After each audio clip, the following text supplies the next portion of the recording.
मौत जे मोहलत ॾेई त सिंध खे निमी सजदो कजाए मुर्कंदे सिर घोर जाए त बसम सिंध जे सींध तां घोर वञे तो तामा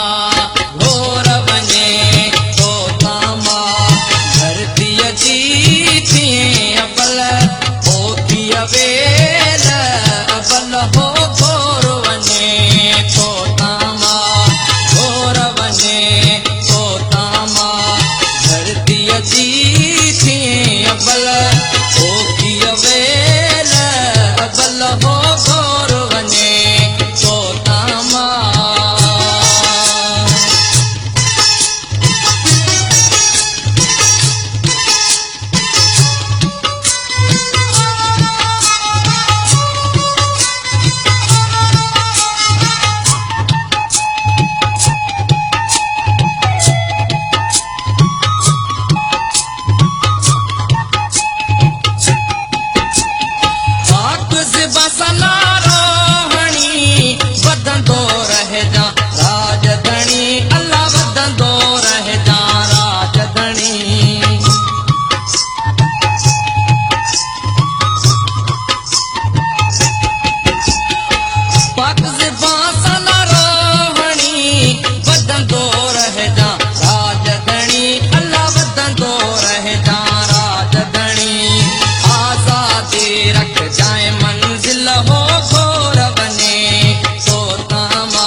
अबेल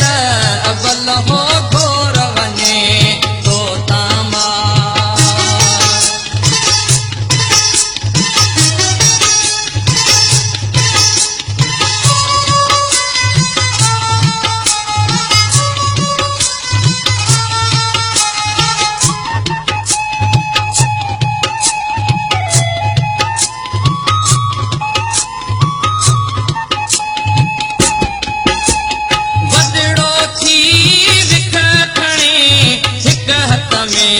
झंडो जली पुट हिक हथ में झंडो जली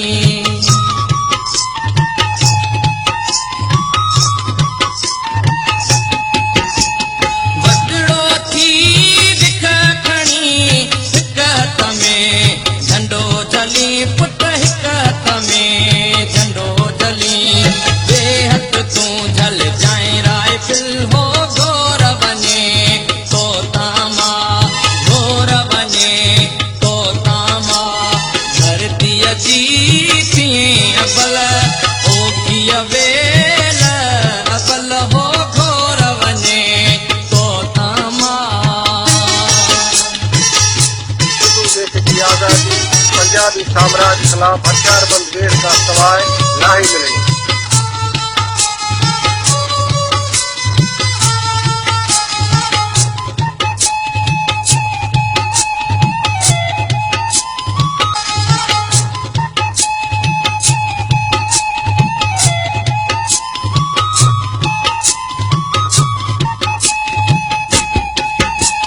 मुछन जी सावल लहंदई मावते मेंदी हणंदई पुट मावते मेंदी हणंदई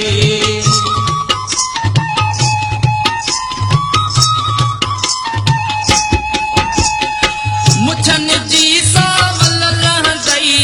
मावते मेंदी हणंदई अल्लाह मावते मेंदी हणंदई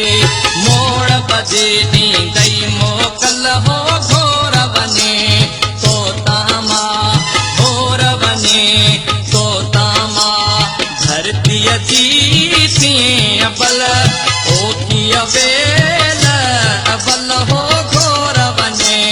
तो तामा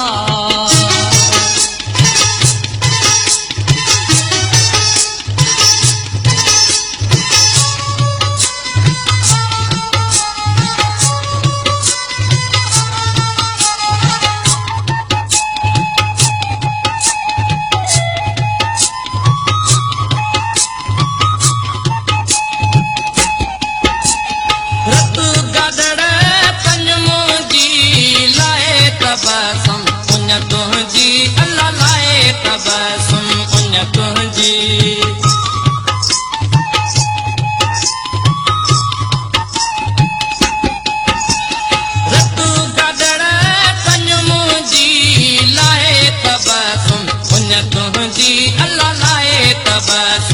न तुंहिंजी भूए सजी रतुरे चल हो घोर वञे तो तामा घोर वञे तो तामा धरतीअ जी जीअं बल पोखीअ बेल